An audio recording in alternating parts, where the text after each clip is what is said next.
सीधा कुरा supported by काला हिट। काला हिटको हिट लिस्ट एक स्प्रेमा डेंगू मलेरिया फिनिश।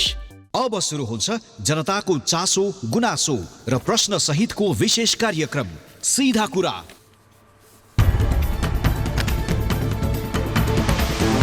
आजको सीधा कुरामा हामीले हरितालिका तीज मनाउने शैली फेरिदैमा हराउँछ महत्त्व र मौलिकता यो प्रसङ्ग उठाउँदैछौँ। यस्तै आजको सीधा कुरामा वैदेशिक रोजगारी कोही उद्धारको पर्खाइमा कसैको तुहियो सपना यो गम्भीर विषय आजको सीधा कुराको प्राथमिकतामा रहेको छ। त्यस्तै धरानको फोहोर सम्बन्धी फलोअप एक ठाउँबाट उठाएर अर्को ठाउँमा फाल्नु व्यवस्थापन हो यो प्रश्न आज उठाउँदैछौँ। यी लगायत थुप्रै विषय आजको कार्यक्रममा समावेश रहनेछ। नमस्ते, विश्वभरबाट कार्यक्रम सीधा कुरा हेरिरहनुभएका सम्पूर्ण दर्शकमा स्वागत छ। म युवराज कणेल।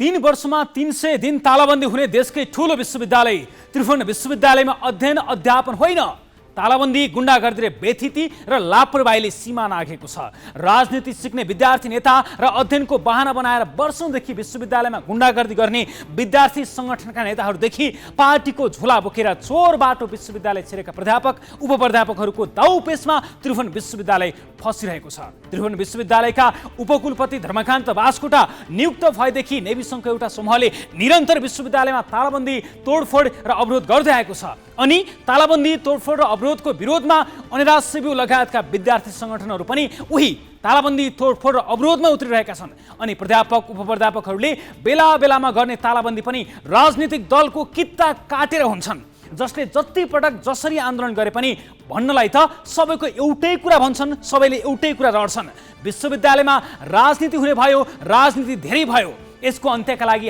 हाम्रो आन्दोलन हो। तर विश्वविद्यालयमा राजनीति भयो भनेर आन्दोलन गर्नेहरूले न पढ्छन् न पढाउँछन्, उनीहरू केवल विश्वविद्यालय देखाएर आफ्नो दुनो सोझाउँछन्, त्यही राजनीति गर्छन् अनि विश्वविद्यालयको समस्या समाधान हुनै दिँदैनन्। फेरि सत्ता र शक्तिमा जुन पार्टी छ उनीहरूकै विद्यार्थी संगठन त्रिविका डन हुन्छन्, उनीहरूको संरक्षण सरकारले गर्छ। यदि यस्तो हुँदैन थियो भने समाजशास्त्र संकायमा निरन्तर लागेको ताला फोडेर अध्यापन गराउने प्राध्यापक प्रेम चलाउनेमाथि भाडाका गुण्डा प्रयोग गरेर मरणासन्न गरी कुटपिट गर्नेहरू अहिले कारागारमा हुन्थे। तर विडम्बना कुटपिटको योजना बनाउनेहरू त्रिविका नेता छन्। कुटिने प्राध्यापक वैशाखी टेकेर अदालत धाउँदा धाउँदा थाकिसके अनि सरकार विद्यार्थीका नाममा आक्रमण गर्नेहरूमाथि चलेको मुद्दा फिर्ता गराउन मन्त्री परिषदको निर्णय गराएर अदालतमा सिफारिस पठाउँछ। विडम्बना त्रिवीमा साँच्चै पढ्ने र पढाउनेहरू निरीह हुन्छन्, तर केही विद्यार्थी नेताका नाममा राजनीति सिक्नेहरूले त्रिवीमा राजनीतिक र आपराधिक चेन चलाउँछन्। उनीहरूको संरक्षणमा त्रिविकी उपप्राध्यापक प्राध्यापकदेखि राजनीतिक दलका शीर्ष नेताहरू नै लाग्छन्। त्रिवीको लापरवाही र मनपरी एक होइन हजार छन्। हुबहु प्रश्नपत्र छाप्ने, परीक्षामा भएको 1.5 वर्षसम्म पनि नतिजा ननिकाल्ने, वार्षिक क्यालेन्डर लागू नगर्ने, प्रश्नपत्र किनबेच हुने आरोप त्रिवीलाई वर्षौंदेखि लागेको मात्र होइन पटक पटक प्रमाणित नै हुँदै आएको छ। देशको जेठो र सबैभन्दा ठूलो विश्वविद्यालयलाई प्राज्ञिक थलो बन्न नदिएर कार्यकर्ता भर्ती केन्द्र बनाउने माओ पार्टीका प्रमुख नेता नै हुन्। त्रिवीलाई शैक्षिक केन्द्र बन्न नदिने यिनीहरू नै हुन्। विश्वविद्यालयमा जुन दिनसम्म राजनीतिक फोहोरी हस्तक्षेप चलिरहन्छ, विद्यार्थी नेताका नाममा आपराधिक गतिविधिहरू जुरुम्राइरहन्छन् अनि राजनीतिक कार्यकर्ता भर्ती भइरहन्छन्, त्यो दिनसम्म विश्वविद्यालय जस्तो भन्छ भन्नु दिवा सपना मात्रै हो। आउनुहोस् सुरु गरौँ जनताको चासो गुनासो र प्रश्न सहितको विशेष कार्यक्रम सीधा कुरा।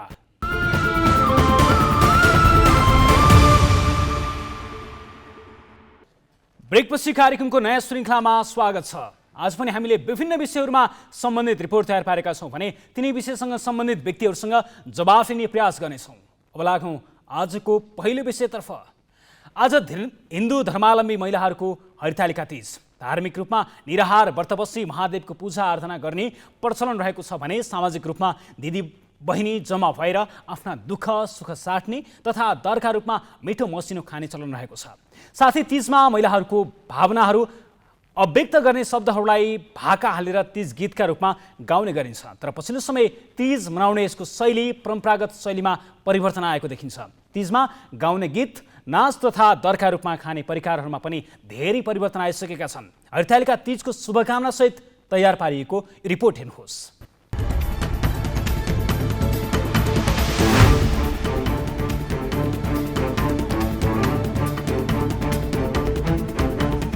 हिन्दू नारीहरूको विशेष पर्व तीज।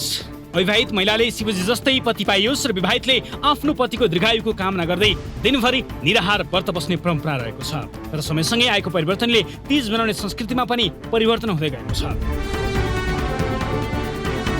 केही दशक अगाडि मात्रै कुरा गर्ने हो भने नारीहरू माइतीमा जम्मा हुने, कुनै चोकमा जम्मा भएर मादलको तालमा नाचगान गर्ने, दुःख सुख साटगाट गर्ने प्रचलन थियो। तर अहिले यो लोपप्राय भएको छ।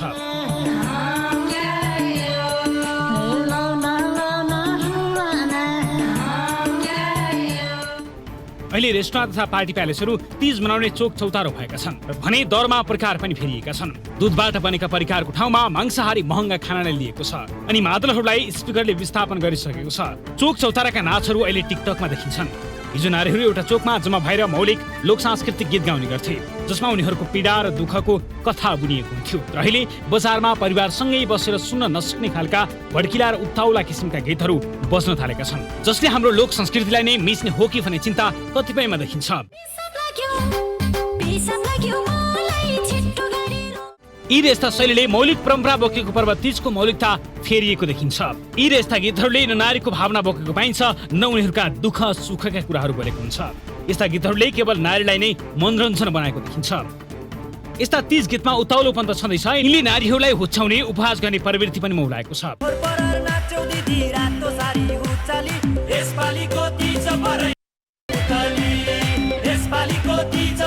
यी तपाईँ तीजसँग जोडिएका गीत सङ्गीतको प्रसङ्ग। स्वतन्त्रताको नाममा तीजमा हुने विभिन्न तडकभडकले वर्षने तीज पर्वलाई विवादित बनाउने गएको छ। कहिले कलाकारले गाएको गीतले तीज विवादमा पार्छ भने कहिले यसलाई मनाउने भड्किलो प्रवृत्तिले। समयअनुसार हरेक कुरा परिवर्तन हुनु स्वाभाविक पनि हो, तर हरेक देश, समाज र जातिको संस्कृति सम्पदाका रूपमा लिन्छ। नेपालका यस्तै मौलिक संस्कृति नै संसारलाई रुचाउने विषय पनि हुन्। तर रातारात भाइरल हुने नाममा र आधुनिकता प्रदर्शन गर्ने नाममा 1 महिना अघिदेखि भड्किलो दर कार्यक्रम गर्ने, स्वतन्त्रताको नाममा उदाङ्गो देखिने प्रवृत्तिले मौलिकता जगेर्ना गर्ने चुनौती थपिएको छ। तीज नेपाली महिलाको शक्ति, स्वतन्त्रता र संकल्पको चाडका रूपमा लिन्छ। स्वतन्त्रताको नाममा उशृङ्खलता बढ्दै गर्दा पछिल्लो पुस्तालाई तीजको महिमा बुझाउन समस्यापूर्ण स्थिति छ। तर तीज मनाउने, नमनाउने, मनाउनु भए कसरी मनाउने, के लगाउने, के नलगाउने भन्ने कुरा हरेक व्यक्तिको इच्छामा भर पर्छ।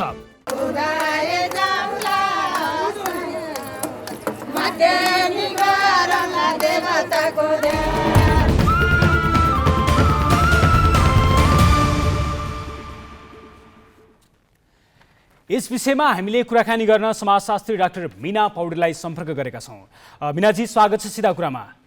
हजुर नमस्ते। जसरी तीज लगायत धेरै चाडपर्व मनाउने शैलीहरू परिवर्तन आएका छन् र त्यसमा तीजमा धेरै परिवर्तन आएको देखिन्छ, यसलाई यहाँले समाजशास्त्रीका रूपमा र समाजले कसरी लिन्छ, कसरी लिनुभएको छ तपाईँले? अब यसमा यस्तो छ, पहिलो कुरा त तीज अब यहाँ विभिन्न सञ्चार माध्यमहरूमा सबैजनाले महिलाहरूको पर्व भन्छ। यो महिलाहरूको पर्व होइन, यो पुरुषको पर्व हो, पुरुष केन्द्रित पर्व हो, त्यसरी बुझ्नुपर्छ हामीले होइन। त्यो तीजको बुझाइ चाहिँ गलत छ अहिलेसम्म।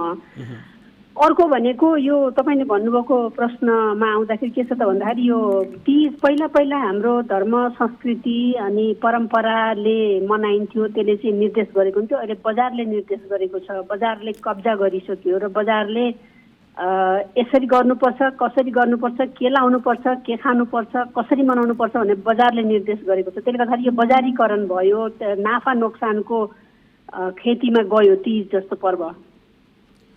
यसले समाजमा पारेको प्रभाव या यसले सकारात्मक प्रभाव पार्छ या नकारात्मक प्रभाव पार्छ? बजारको कब्जामा गइसक्यो भन्नुको मतलब त यसले सकारात्मक प्रभाव पार्छ भन्ने कुरामा हामी धेरै सुन्न सक्दैनौँ। यसले त सकारात्मक प्रभाव त पार्दैन, नकारात्मक प्रभाव पार्छ। यसले हाम्रो समाज, यसै पनि नेपाली समाज विभिन्न वर्ग, जाति, संस्कृति, विभिन्न तहमा हामी लैङ्गिक उसमा विभाजित छौँ। अब यसले झन् विभाजित गर्छ सांस्कृतिक रूपमा। किन भन्दाखेरि बजारमा पहुँच कसको हुन्छ भन्दाखेरि हुने खाने वर्गको हुन्छ। काठमाडौँमै हेर्नुहोस्, सहरहरूमा हेर्नुहोस्, जसरी तीज मनाइया छ, गाउँघरमा अत्तो पत्तो छैन। गाउँघरमा के भइरहेछ, कति महिला हिंसा भइरहेछन्, मान्छेहरूले एक छ खान पनि पाएका छन् कि छैनन् भन्ने कुरो पत्तो छैन। तर सहरमा चाहिँ राजनीतिक पार्टीहरूका कार्यालयहरूमा, पार्टी प्यालेसहरूमा, होटेलहरूमा, विभिन्न सार्वजनिक ठाउँहरूमा यहाँ चाहिँ सहरिया महिला अनि सहरिया वर्गले चाहिँ मानेर, त्यसले गर्दाखेरि यसले झन् वर्गीय विभाजन त्यो खाडल चाहिँ ल्यायो। हुने खाने र नहुनेको बिचमा एउटा। अर्को भनेको तीजलाई जसरी सञ्चार माध्यमको दुरुपयोग गरेर तीजलाई जसरी प्रचारमा ल्याइएको छ, त्यसले गर्दाखेरि गाउँघरमा रहने हिजोको संस्कृति, हिजोको मूल्य मान्यता, त्यसपछि तीजलाई एउटा पारिवारिक पुनर्मिलन, दाजुभाइ दिदीबहिनीको भेटघाट अनि आमा बाउसँग भेटघाट हुने जुन खालको संस्कार थियो त्यसलाई बदलेर अहिले चाहिँ विभिन्न थरीका उशृङ्खल गीतहरू, विभिन्न थरीका मनोरञ्जनात्मक संस्कारमा हामी गयौँ। त्यसले गर्दाखेरि यसले सकारात्मक सन्देश त दिँदै दिन्न, नकारात्मक सन्देश, त्यसपछि गएर यसका विकृतिहरूले चाहिँ अझ मान्छेलाई झन् भोलिका तीजहरू झन् विकृत, झन् एकदम आर्थिक रूपमा बढिए रूपमा प्रतिस्पर्धी, झन् भड्कालु हुने सम्भावना चाहिँ देखिन्छ। यो चाडबाड मनाउने क्रममा हाम्रो समाजलाई रूपान्तरणतिर लाँदैन। यसले सांस्कृतिक रूपान्तरण, सामाजिक रूपान्तरणलाई मद्दत गर्दैन, यसले चाहिँ आर्थिक विभेदलाई मद्दत गर्छ। यो चाडबाड मनाउने क्रममा अझ विशेषमा तीजमा गाउने गीत, लाउने कुरा, कपडादेखि खाने कुराहरूमा व्यक्तिगत स्वतन्त्रता कुरा पनि हो भन्ने कुरा कतिपय आवाजहरू पनि सुनिन्छन्। यसमा हामीले मन लागेको कुरा खान पाउनु, मन लागेको कुरा लाउन नपाउनु भन्ने पनि हुन्छ, मन लागेको गीत गाउन नपाउनु भन्ने पनि हुन्छ। यसमा त व्यक्तिगत स्वतन्त्रता कुरा पनि हुन्छ। यसलाई कसरी लिनुहुन्छ? होइन, यस्तो हुन्छ, स्वतन्त्रता अधिकार भन्ने कुराहरू जिम्मेवारीसँग आउँछन्, एउटा सामाजिक मूल्य मान्यतासँग आउँछन्, एउटा आफ्नो सामाजिक दायित्वसँग जोडिएर आउँछन्। मलाई जे मन लाग्यो त्यो लाउने, मैले जे मन लाग्यो त्यो बोलेर तपाईँलाई त्यसले नकारात्मक फाइदा दिन्छ अथवा मेरो छिमेकीलाई नकारात्मक फाइदा दिन्छ भने त्यो चाहिँ सामाजिक रूपले त्यो चाहिँ उपलब्धिमूलक हुँदैन। त्यसले गर्दा हामीले हेर्दाखेरि ठिक छ, लाउन मन लागेको लाउनुहोस्, खान मन लागेको खानुहोस्, भेट्न मन लागेको मान्छे भेट्नुहोस्, तर त्यसले समाजलाई दिने सन्देश के हो भन्ने कुरामा पनि जिम्मेवार भएर सोच्नुहोस् भन्ने कुरा चाहिँ आउँछ यसमा। यो समय हरेक स्वतन्त्रता अधिकार भन्ने कुरा जिम्मेवारी र दायित्वसँग जोडेर आउँछ। त्यो एकदमै त्यो निरपेक्ष हुँदैन। यो समयसँगै आउने परिवर्तनहरूलाई त हामीले स्वीकार्नु पर्ने हुँदैन र? हामीले कस्तो परिवर्तन खोजेको? ठिक छ, समयसँग आउने परिवर्तनलाई स्वीकार्नु पर्छ, तर हामीले अग्रगमन परिवर्तन, रूपान्तरणमुखी परिवर्तन खोजेको हो कि समाजलाई पछाडि धकेल्ने, त्यसपछि झन् समाजलाई झन् कुरीतितिर लाने, विभेदका खाडलहरू खन्नेतिर लाने, कस्तो समाज कता लान खोजेको हामीले? त्यो प्रश्न चाहिँ महत्त्वपूर्ण हो जस्तो लाग्छ। अब यी चाडपर्वलाई संरक्षण गर्नका लागि हामीले कतिपय कुराहरूमा व्यक्तिगतको इच्छा चाहनाहरू नै मारेर हामीले कस्तो संस्कृति, हामीले धर्मलाई संरक्षण गर्छौँ भन्ने कुरा पनि प्रश्न उठ्छ। होइन, यस्तो हुन्छ, यसमा धर्मको संरक्षण भन्दा पनि धर्मको व्याख्या विश्लेषण र धर्मको प्रयोगले बिगारेको हो यो। किनभने तीज भनेको नितान्त रूपमा हिन्दू परम्पराबाट, हिन्दू धर्मबाट गाइडेड छ। अघि नै मैले भनिहालेँ, यो चाहिँ पुरुषको पर्व हो, किनभने एउटा महिलाले पुरुषको सौभाग्य, पुरुषको आयु, पुरुषको सबै कुरा, पुरुषको सुख समृद्धि सबैको निम्ति एउटा महिलालाई प्रयोग गर्ने हो। त्यसले गर्दाखेरि यो आफैमा सैद्धान्तिक रूपमा गलत छ, नम्बर 1। नम्बर 2 के हो त भन्दाखेरि हो हामीले धर्म संस्कृति, हाम्रो मूल्य मान्यता, हाम्रा समाजका अग्रगमनमुखी, समाजलाई अगाडि बढाउने, मान्छेका अधिकारलाई स्थापित गर्ने, हाम्रा राम्रा मूल्य मान्यता, हाम्रो नयाँ पुस्तालाई सामाजिक चेत दिने, समाजलाई रूपान्तरण गर्ने खालका संस्कृतिहरूलाई हामीले बढावा दिने हो, न कि भड्किलो गराउने, आर्थिक विभेद सृजना गर्ने, महिला हिंसा ल्याउने अनि पक्षपात गर्ने खालको रूपान्तरण हामीले खोजेको होइन। त्यो खालको संस्कृतिको विकास गर्नु चाहिँ वास्तवमा घातक हुन्छ भन्ने लाग्छ मलाई। हुन्छ मीनाजी, समय र जानकारीका लागि तपाईँलाई धेरै धेरै धन्यवाद। अन्तमा तपाईँलाई हरितालिका तीजको एकचोटि फेरि शुभकामना पनि। हस्, यहाँलाई पनि धेरै धेरै धन्यवाद मलाई मौका दिनुभएकोमा। उहाँ हुनुहुन्थ्यो समाजशास्त्री डाक्टर मीना पौडेल। तीजको मौलिकतामा आएका परिवर्तनको विषयमा हामीसँग कुराकानी गर्दै।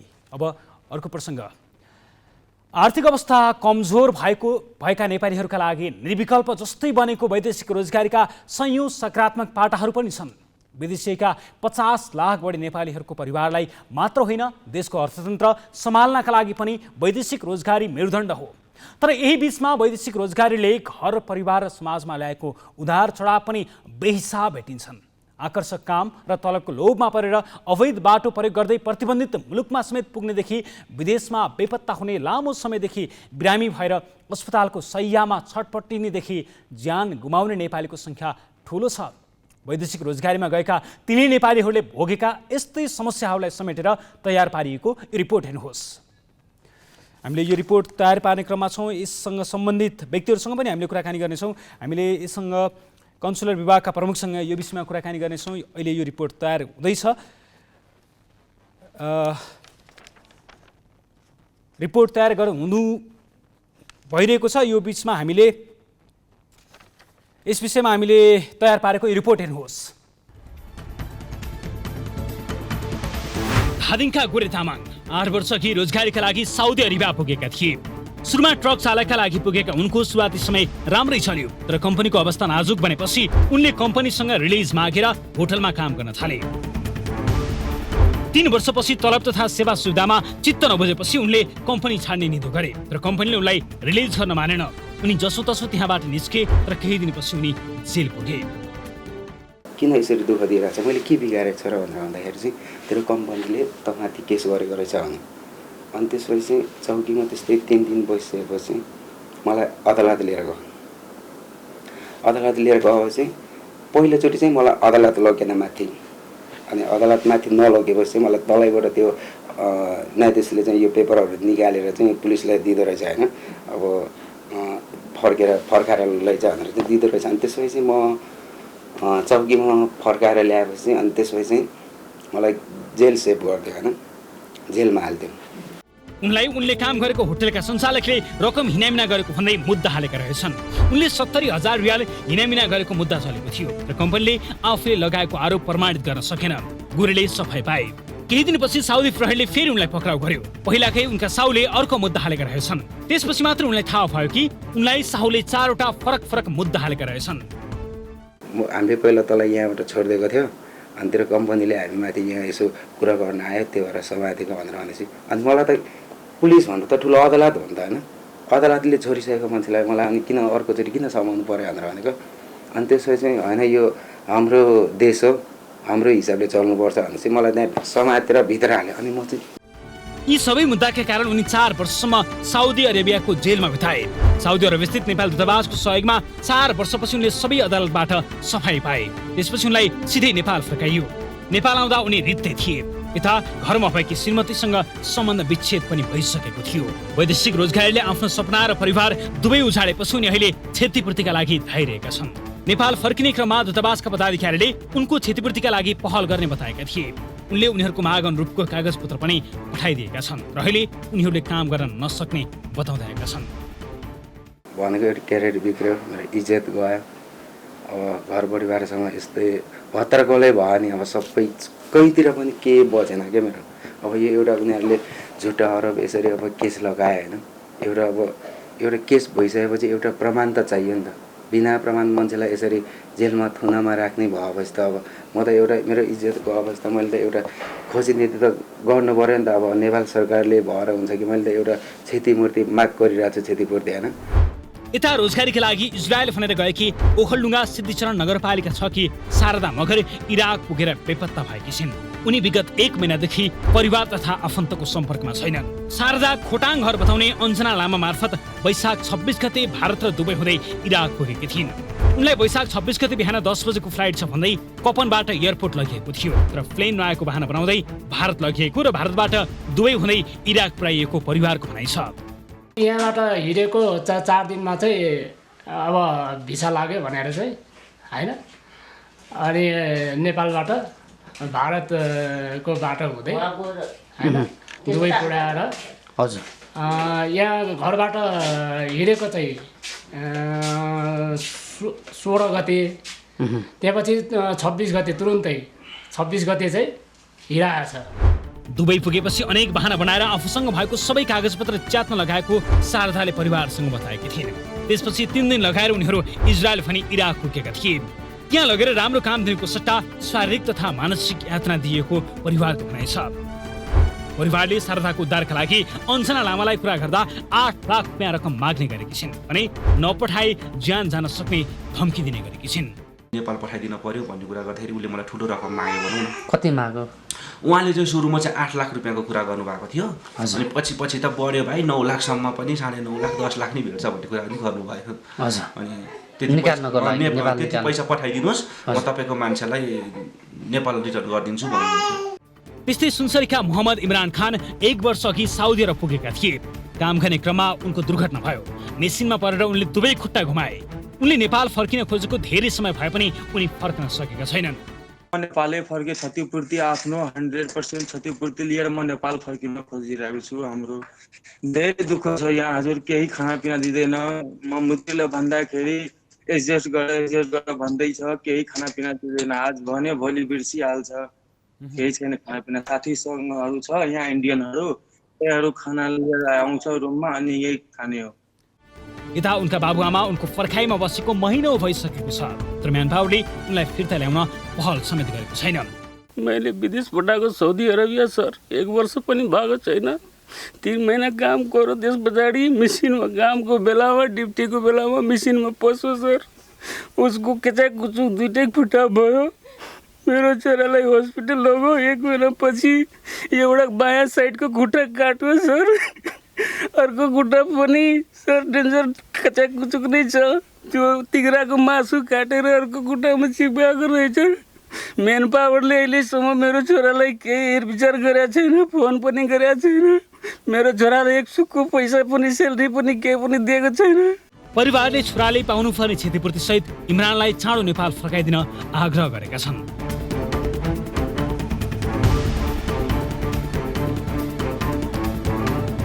त्यस्तै यी नेपाली अहिले दुबईको अल दायदा अस्पतालमा उपचाररत छन्। उनलाई सडकमा घाइते अवस्थामा भेटेपछि प्रहरीले अस्पतालसम्म पुर्याएको थियो। उनी नेपाली हुन् भन्ने बाहेक उनको अरू परिचय खुलेको छैन।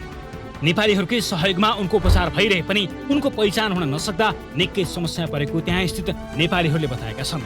त्यसैले उनको उपचार गरिरहेका नेपालीहरूले उनको परिवारको खोजी गरिरहेका छन्।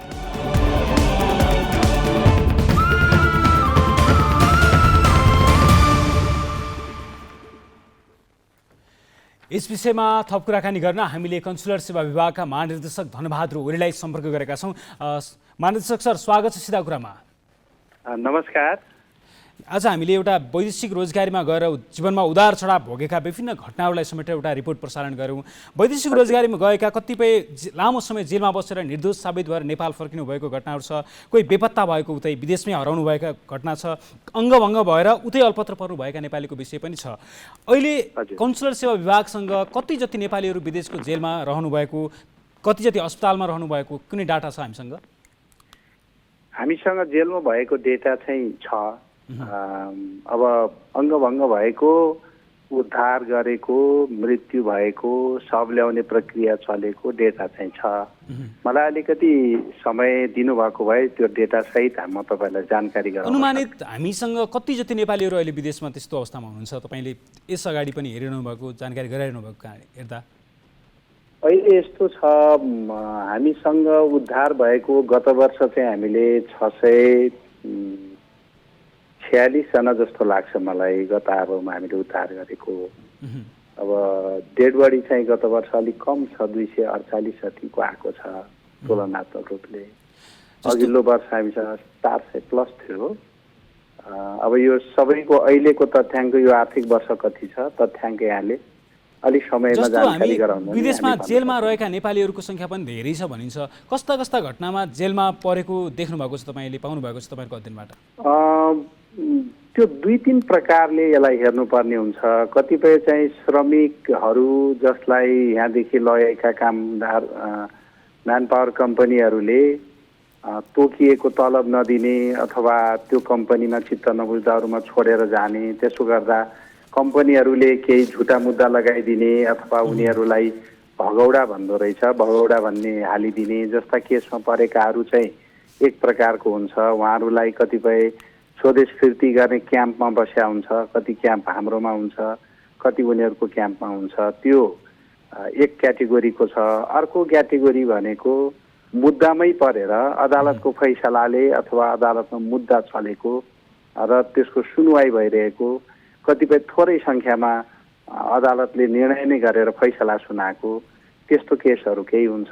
तर यहाँलाई म मुलुकै गत तथ्याङ्क भन्दा चाहिँ केही समय लाग्ला। मसँग अहिले तुरुन्तै हुन्छ, तत्काल त्यसलाई थप आगामी कार्यक्रममा त्यो विषयलाई फलोअप गरौँला। जस्तो मैले सरलाई एउटा सोध्न खोजेँ, गोरे तामाङ धादिङको हुनुहुन्छ जो 4 वर्ष विभिन्न आरोपमा जेलमा कारागारमा बस्नुभयो, 4 वर्षपछि निर्दोष साबित भएर नेपाल फर्किनुभयो। नेपाल फर्किँदा उहाँको घर परिवार पनि लथालिङ्ग भयो, 4 वर्ष उता कमाएको पैसा पनि सकियो र अब उहाँ निर्दोष साबित भइसकेपछि उहाँहरू जस्ता व्यक्ति गोरे तामाङ र गोरे तामाङ जस्ता धेरै नेपालीहरू पनि होलान् जो निर्दोष साबित हुन्छन्, उनीहरूको क्षतिपूर्तिको लागि या त्यस्तो कुनै पहल गर्न सकिन्छ?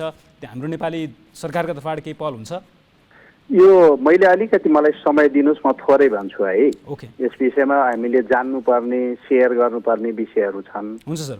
पहिलो विषय के हुन्छ भने हामीसँग विदेश जाँदा नेपालीहरू कतिपय डकुमेन्टेड भएर श्रम स्वीकृति लिएर जानुहुन्छ, कतिपय निजी भिसामा अथवा भिजिट भिसामा गएर उतै बस्नुहुन्छ, कतिपय नेपालको बाटो नभएर नेपालबाट बाहेक अरू छिमेकी मुलुकबाट जाँदै जानुहुन्छ।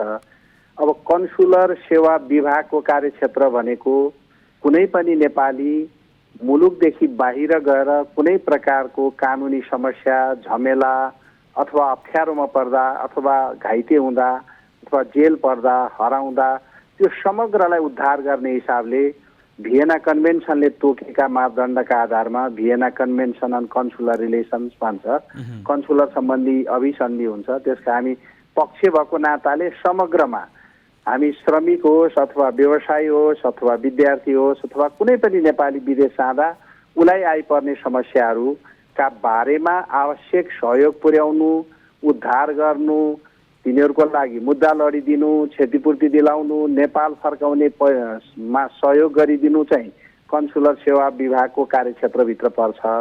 त्यसैले हामीसँग हुने तथ्याङ्कहरू समग्र नेपालीहरूको हुन्छ।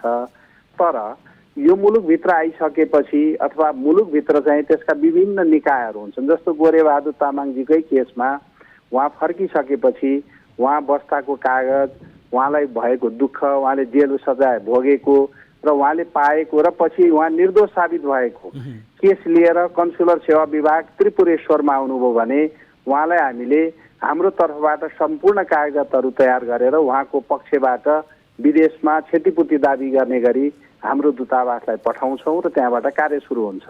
तर एउटा स्थिति के हुन्छ भने विदेशमा काम गर्न जाँदा जो व्यक्ति डकुमेन्टेड भन्छौँ, जसलाई श्रम स्वीकृति लिएर जानुहुन्छ, बिमा गरेर जानुहुन्छ, उहाँहरूको अभिलेख चाहिँ हामीलाई श्रम विभागबाट सजिलै प्राप्त हुन सक्छ। जो व्यक्तिगत हिसाबले जानुहुन्छ, श्रम स्वीकृति लिनुभएको हुँदैन, जस्तो कतिपय मुलुकहरू हामीले श्रम स्वीकृतिका लागि खुला छैनन् भनेको हुन्छ नेपाल सरकारले, त्यो क्षेत्रको व्यक्तिहरू आफै समस्यामा परे पनि त्यसको उद्धार गर्नु, सहयोग गर्नु कन्सुलर सेवा विभागको कार्यक्षेत्र चाहिँ हो, त्यो श्रमको नभए पनि। तर उहाँहरू हामी कहाँ आइ नपुगेर निवेदन नदिँदासम्म हामीलाई जानकारी हुँदैन। त्यसैले जानकारी नभएको विषयमा फेरि अहिले के छ, कुन अवस्था छ भन्न कठिन छ। जहाँसम्म गोरेबहादुरजीको केस छ, यदि उहाँ कन्सुलर विभाग आउनु भएको छैन भने कृपया उहाँलाई सुझाव गरिदिनु होला, भनिदिनु होला। एकचोटि कन्सुलर सेवा विभागमा अवश्य पनि सर, गोरे तामाङ र गोरे तामाङ जस्तै समस्या भोगेका धेरै नेपालीहरूका लागि यो जानकारी हुन्छ। अब म अर्को केसतर्फ जाँदैछु, जो सुनसरीका मोहम्मद इमरान खान 1 वर्षदेखि साउदी अरेबियामा हुनुहुन्छ। गएपछि काम गर्दै गर्दा उहाँका एक्सिडेन्ट भयो र दुवै खुट्टा काटिए। अहिले उहाँ बन्द कोठामा हुनुहुन्छ, नेपाल आउन सकिरहनु भएको छैन। यस्तो अवस्थामा कन्सुलर सेवा विभागको तर्फबाट या उहाँको परिवारको तर्फबाट के पहल गर्नुपर्छ, तपाईँहरू के सहयोग गर्न सक्नुहुन्छ? उहाँहरूलाई नेपाल झिकाउन आवश्यक पर्ने तयारी, कानुनी प्रक्रियाको तयारी चाहिँ हामी कन्सुलर सेवा विभागबाटै गर्छौँ। उहाँलाई आवश्यक पर्ने सहयोगहरू, भोलि अङ्गभङ्ग भएको हुनाले क्षतिपूर्तिको लडाइँ लड्ने कुरा, त्यहाँको श्रम अदालतमा लैजाने कुरा, यहाँदेखि आवश्यक कागजात बनाएर हामीले राजदूतावाससम्म पठाउँछौँ। र अर्को एउटा विषय भन्नुभयो, यसै मैले थप जोड्न चाहेँ। उहाँ जस्तै अहिले यहाँले भन्नुभएको हाम्रो नेपाली नागरिक जस्तै कतिपय लामो समयदेखि उपचारमा हुनुहुन्छ, कोमामा रहनुभएको छ, असाध्य अशक्त अवस्थामा बस्नुभएको छ, उहाँहरूलाई नेपाल ल्याएर त्यसै गरी उहाँहरूको उपचारलाई पनि यहाँ निरन्तरता दिने क्रममा खास गरी श्रम मन्त्रालय, परराष्ट्र मन्त्रालय र समाज कल्याण मन्त्रालयहरू बिचमा छलफल भएर नेपाल ल्याएर त्यही तहको मेडिकल सपोर्ट पनि दिनुपर्ने अवस्था छ।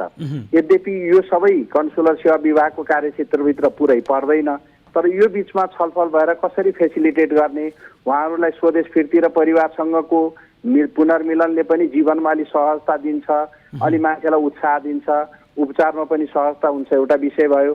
अर्को यसरी काम गर्दा गर्दै मेसिनमा परेर घाइते हुने अपाङ्ग हुनेको लागि क्षतिपूर्ति लड्ने कुरा फेरि हामी आफैले पनि तयार गरेर कन्सुलर सेवा विभागबाट पठाउने कुरा भयो। यी दुईटा विषय एकजना नेपालीलाई परे पनि धेरै निकायहरू संलग्न हुने हुँदा कन्सुलर सेवा विभागले जहिले पनि गत वर्ष हामीले कुल जम्मा सङ्ख्यामा हेर्दा 3,74,000 नेपाली नागरिकलाई यस्तो प्रकार विभिन्न प्रकारका यस्ता गम्भीर प्रकृतिका पनि छन् र अलि सामान्य उद्धार जस्ता पनि छन्। 3,74,600 नेपाली नागरिकलाई कन्सुलर सेवा विभागले कन्सुलर सेवा प्रदान गरेको छ। जस्तो मोहम्मद इमरान खान उता उहाँ समस्यामा पर्नु भएको छ, उहाँको परिवार नेपालमा भएको परिवारले उहाँको विवरण लिएर कन्सुलर सेवा विभागमा निवेदन दिनु भने त्यो प्रक्रिया सुरु हुन्छ। उहाँलाई यति मात्रै भनिदिनुहोस्, उहाँ पहिले कानुनी रूपले अथवा हाम्रो श्रम स्वीकृति लिएर जानुभएको छ भने त्यो कागज सहित उहाँले यहाँ पाउने बिमाको रकम पनि पाउनुहुन्छ। विदेशमा पनि हामीले उहाँको त्यो बिमाको रकम उहाँलाई दिने क्षतिपूर्तिको लागि सम्पूर्ण यहाँदेखि हामीले गर्नुपर्ने कानुनी प्रक्रिया पुरा गरेर र हाम्रो राजदूतावासलाई उहाँको उचित स्थानमा या त्यहाँको निकायमा भएन भने श्रम अदालतमा लैजाने व्यवस्था गर्छौँ। तर एउटा विचार गर्नुपर्ने कुरा के हुन्छ भने उहाँ यदि श्रम स्वीकृति लिएर गएको होइन भने अथवा आफूले श्रम स्वीकृति लिएर गएको कम्पनी छोडेर अन्यत्र गएको भने त्यसको फेरि बेग्लै प्रकारको व्यवस्था हुन सक्छ। तर कानुनी प्रक्रिया पुरा गरेर सुरु गर्नका लागि उहाँको परिवार या उहाँको कोही सदस्य कन्सुलर विभाग आउनु पर्यो। यो विषयमा पनि एउटा त्यो भयो। अर्को पनि मैले यहाँलाई यही मौकामा जानकारी गराएँ, हामीले कन्सुलर सेवा विभागले यस्ता प्रकृतिका कामका लागि के प्रक्रिया के हो, जान्नुपर्ने के हो, कन्सुलरमा के हुन्छ भने मुलुक अनुसार काम अनुसार कागजी आवश्यकता हुँदो रहेछन् त्यहाँको स्थानीय कानुन अनुसारका। त्यसैले यो सम्पूर्ण विषय बारेमा जानकारी लिनका लागि 1152 भन्ने पैसा नलाग्ने टोल फ्री नम्बर पनि हामीले सुरु गरेका छौँ। कृपया यो पनि जानकारी गराइदिनुहोस्। सँगसँगै अर्को के गर्दैछौँ भने हामीले हरेक जिल्लाका निकायहरू खास गरी स्थानीय तहबाट नै धेरै कागजातहरू बन्नुपर्ने हुन्छ। उहाँहरूको परिवारको ब्यहोरा, उहाँहरूको कानुनी हकदारको जानकारी, वारेसको जानकारी, यो सबै वडाबाट कागज बन्नुपर्ने हुन्छ र त्यो पनि त्यो सम्बन्धित मुलुकमा भएको कानुनी ढाँचा अनुसार बन्नुपर्ने हुन्छ। यसमा अलिकति समस्या हुन्छ, वडाले लेखेको कागज उहाँ नमिल्न सक्छ। त्यसैले हामीले अहिले कन्सुलर सेवा प्रवाहमा स्थानीय तहसँग सहकार्य भन्ने कार्यक्रम गत वर्षदेखि सुरु गरेका छौँ। हामी 15 र 16 गते नै उदयपुरमा 3वटा जिल्लाको लागि यही कार्यक्रम गर्दैछौँ। यो प्रक्रियामा हामीले वडा कार्यालयमा गएर नै सम्पूर्ण विवरण के चाहिने हो, कस्तो कागज बन्नुपर्ने हो बुझ्ने प्रणालीको सुरुवात गरेका छौँ। मलाई लाग्छ हाम्रा धेरै दर्शकहरूले तपाईँले भन्नुभएको 1152 नम्बर पनि नोट गर्नुभएको छ। यसलाई हामी पटक पटक भन्नेछौँ। फेरि म अर्को प्रश्न, यो लगायत मोहम्मद इमरान खान लगायत उहाँ जस्तै समस्या भएका धेरैले तपाईँको यो जानकारी सुन्नुभएको छ, हेर्नुभएको छ, त्यही अनुसार पालना गर्नुहुनेछ। अन्तिममा मैले एउटा प्रश्न सोध्न चाहेँ सरलाई, जो अवैध बाटो हुँदै नेपालबाट प्रतिबन्धित मुलुक इराकमा पुगेर बेपत्ता हुनुभएको छ शारदा मगर, उहाँहरूको शारदा मगर र उहाँ जस्तै इराकमा बेपत्ता भएका नेपालीहरूका लागि चाहिँ नेपालको तर्फबाट गर्न सकिने हुने पहल चाहिँ के हुन्छ? यो चाहिँ निकै गम्भीर प्रश्न हो। यो बारेमा हामीले पटक पटक सायद नेपाल सरकारले पनि जानकारी गराएको हुन्छ। हामीले त्यो मुलुकको कानुनी अवस्था, त्यहाँ हामीले सम्पर्क गर्न सक्ने, हामीलाई रेस्पोन्ड गर्न सक्ने अवस्था निकै कठिन चुनौतीपूर्ण भएको हुनाले उहाँहरूलाई त्यहाँ जान उपयुक्त हुँदैन भनेर नेपाल सरकारले जानकारी गराएको हुन्छ। यदि अहिलेकै अवस्थामा पनि निकै सङ्ख्यामा छ भन्ने पनि अनौपचारिक रूपमा हामीले सुन्ने गरेका छौँ। तर ठ्याक्कै सङ्ख्या कति छ हामीलाई भन्न यकिन छैन, किनभने हाम्रो जानकारी बाहिरको कुरा भयो। त्यस्तो अवस्थामा उहाँले हामीले इराक हेर्ने हाम्रो राजदूतावास, अहिलेलाई जुन दूतावासले पाकिस्तानले हेर्ने गरिरहेको अवस्थामा इराक हेर्ने राजदूतावास, हाम्रो राजदूतावासलाई कुनै अरू प्रक्रियाबाट त्यहाँदेखि उद्धार गर्न सक्ने, खोजी गर्न सकिने अवस्था रहने सम्भावनालाई हामीले एक्सप्लोर गर्छौँ। किनकि हाम्रा नागरिक जुनसुकै प्रकारले विदेशमा गए पनि उहाँलाई सकेसम्म उपलब्ध त्यहाँको साधन स्रोतहरूको प्रयोग र हाम्रो सम्पर्क बिन्दुको प्रयोगबाट सकेसम्मको सेवा प्रदान गरेर उद्धार गर्ने हाम्रो दायित्वभित्रको विषय हो। तर कतिपय चुनौतीपूर्ण स्थानमा समय लाग्न सक्ने हुन्छ। हामीलाई सहजै ती माध्यमहरू प्राप्त नभएको अवस्था हुनसक्छ। तर पनि उहाँको परिवारहरूलाई यस्तो अवस्थामा कमसेकम एकचोटि कन्सुलर सेवा विभागमा आएर जानकारी गराउन चाहिँ यहाँले भनिदिनु भयो भने अवश्य पनि सर। मैले सरलाई अन्तिममा एउटा छोटोमा जवाफ दिनु होला। कन्सुलर कस्तो समस्या परेका वैदेशिक रोजगारी सम्बन्धी या विदेशमा केही समस्या भयो भने कस्तो समस्या परेका कुराहरूलाई चाहिँ कन्सुलर विभागले सम्बोधन गर्छ? किनकि वैदेशिक रोजगारी सम्बन्धी धेरै विभाग, वैदेशिक रोजगार विभाग, बोर्ड, अनेक धेरै निकायहरू भएको कारणले गर्दा कन्सुलर विभागमा चाहिँ कस्तो समस्या पर्यो भने चाहिँ कन्सुलर विभागमा सम्पर्क गर्ने? कन्सुलर सेवा विभागले विदेशमा रहेका कुनै पनि कारणले विदेशमा अलपत्र पर्यो, अप्ठ्यारो पर्यो, असहज पर्यो, कानुनी सहयोग आवश्यकता पर्यो, कागजातविहीन भयो, यस्तो अवस्थामा कन्सुलर सेवा विभागले उहाँलाई कानुनी आधार दिने, सहजीकरण गरिदिने लगायतका काम कन्सुलर सेवा विभागमा पर्छ। यो त्यो क्याटेगोरी नै हुँदैन। तर यसमा के हुँदैन भने उहाँहरूलाई फर्काएर ल्याउने रकम हामीसँग हुँदैन, उहाँहरूलाई यहाँबाट पठाउने मान्छेलाई कारवाही गर्ने छुट्टै निकायले गर्छ, श्रम अन्तर्गत गएको भने क्षतिपूर्ति दिनेहरूले गर्छ।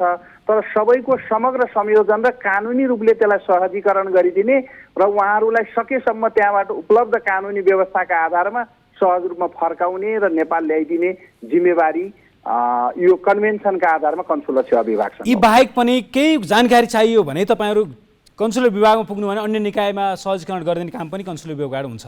यहाँदेखि लोकललाई भनिदिने भने त्यो एउटा कन्सुलर सेवा विभागले तपाईँ यहाँ जाँदा हुन्छ भन्ने त रहन्छ नै। खास गरी कन्सुलर सेवा विभागले विदेशमा रहेका नेपाली नागरिकहरूको हक हितको रक्षा गर्ने भन्ने विषय चाहिँ प्रधान रूपले यसको दायित्वभित्र हुन्छ। धन्यवाद सर, समय र जानकारीका लागि तपाईँलाई धेरै धन्यवाद। धेरै धन्यवाद तपाईँलाई। उहाँ हुनुहुन्थ्यो कन्सुलर विभागका महानिर्देशक धनबहादुर ओली। वैदेशिक रोजगारीमा गएका विभिन्न कारणले गर्दा विदेशमा समस्यामा परेका नेपालीहरूलाई कुन अवस्थामा कस्तो सहयोग हुन सक्छ, के प्रक्रिया अपनाउनुपर्छ, नेपालमा रहेको उहाँको परिवारले के प्रक्रियाहरू सुरु गर्नुपर्छ, कसरी सहयोग हुन्छ भन्ने विषयमा जानकारी गराउँदै हुनुहुन्थ्यो। साथै वैदेशिक रोजगारी सम्बन्धी विदेशमा गएर तपाईँहरूले कानुनी झन्झट, कानुनी समस्या पर्यो या स्वास्थ्यमा समस्या भयो, कुनै पनि समस्या पर्यो र जानकारी लिनु पर्यो, अझ त्यस बखत आवश्यक कागजपत्रहरू के चाहिन्छन् भन्ने बुझ्न पर्यो भने कन्सुलर विभागको टोल फ्री नम्बर उहाँले जानकारी गराउनु भएको छ 1152। कृपया यो टिप्नु होला। तपाईँलाई, तपाईँको आफन्तलाई या जो कोहीलाई पनि काम लाग्न सक्छ। तपाईँ टेलिभिजन हेरिरहनुभएका सम्पूर्ण दर्शकले यो टोल फ्री नम्बर कन्सुलर विभागको, यसमा वैदेशिक रोजगार सम्बन्धी कानुनी आवश्यकता, कानुनी सहयोगका लागि चाहिने कागजपत्र यसबाट जानकारी गराउन सकिन्छ। हामीसँग अन्य विषयहरू अझै बाँकी रहेका छन्, त्योभन्दा पहिले पालो भएको छ छोटो ब्रेकको।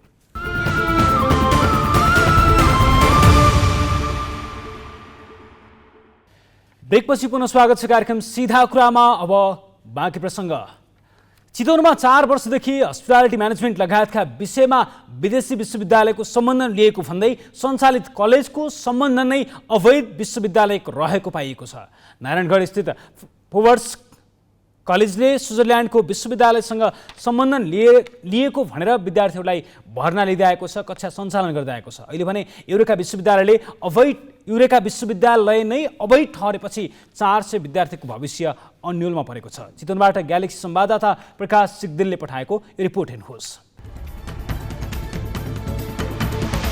चितवनको नारायणगढ क्षेत्रपुरमा रहेको फोवर्ड्स कलेज अवैध रहेको खुलेको छ। पर्याप्त भौतिक पूर्वाधार बिना नै क्षेत्रपुरको एक घरमा सञ्चालनमा आएको कलेजले स्विजरल्यान्डको युरेका विश्वविद्यालयबाट सम्बन्धन लिएर कक्षा सञ्चालन गरेको दावी गर्दै आएको छ। र स्विजको शैक्षिक गुणस्तर अनुगमन गर्ने निकाय QAA एजेन्सीले युरेका कुनै विश्वविद्यालय नभएको भनेर नेपालको परराष्ट्र मन्त्रालयले पत्र पठाएपछि फोवर्ड्सले शिक्षाका नाममा ठगी धन्दा गरेको बाहिरिएको हो।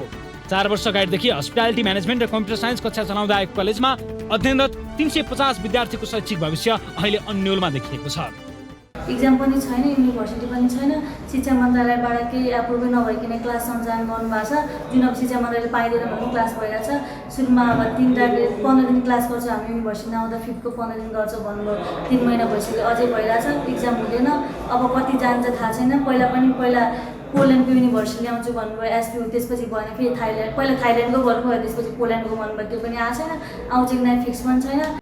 कलेजले नयाँ विद्यार्थी भर्ना गर्दा विद्यार्थीलाई दिने बिलमा मिति उल्लेख नगरी ठूलो रकम उठाउने गरेको विद्यार्थीहरूको गुनासो छ। फोवर्ड्स कलेजका भाइस प्रिन्सिपल इन्जिनियर दिवस मैनालीले आफूहरू युनिभर्सिटी परिवर्तनको प्रक्रियामा रहेकाले परीक्षा सञ्चालनमा ढिलाइ भएको बताए। BHM र BSc IT अध्यापन गराउने उक्त कलेजमा हाल 350 जना विद्यार्थी अध्ययनरत रहेका छन्। यता कलेज सञ्चालकहरूले भने यो विश्वविद्यालय अवैध भए पनि आफूहरूले नयाँ विश्वविद्यालयसँग सम्बन्ध लिने प्रक्रिया सुरु गरेकाले समस्या समाधान हुने दावी गर्छन्। यसमा हामीले चाहिँ पहिला युरेकाबाट सम्बन्ध लिएका थियौँ। युरेकामा समस्या आइसकेपछि हामी अहिले चाहिँ पोल्यान्डको लर्ड्सको university of computer science and स्किल्समा चाहिँ हाम्रो युनिभर्सिटी स्विचिङ गर्ने शिक्षा मन्त्रालयको निर्देशिका अनुसार जुन प्रावधान छ त्यो प्रावधानलाई टेकेर हामी अगाडि बढिरहेको अवस्था छ र त्यो गर्दै गर्दा अहिले हामी एकदमै अन्तिम चरणमा छौँ। युनिभर्सिटीको सम्पूर्ण लिगालिटी बुझ्ने काम परराष्ट्रको थ्रुबाट मन्त्रालयले गरिसकेको र अब युनिभर्सिटीको अनुसारको क्राइटेरिया अनुसार यहाँ हाम्रो त्यो अनुसारको इन्फ्रास्ट्रक्चर छ कि छैन भन्ने हिसाबले चाहिँ भिजिट हुन्छ एउटा, त्यो भिजिट अनुगमन पनि भइसकेको अवस्था र अब अन्तिममा मन्त्रीजीको अध्यक्षतामा बसेर एउटा निर्णयको प्रक्रिया मात्र बाँकी रहेको र त्यो पनि केही दिनमा हुन्छ भन्ने हामीले आशा राखेका छौँ।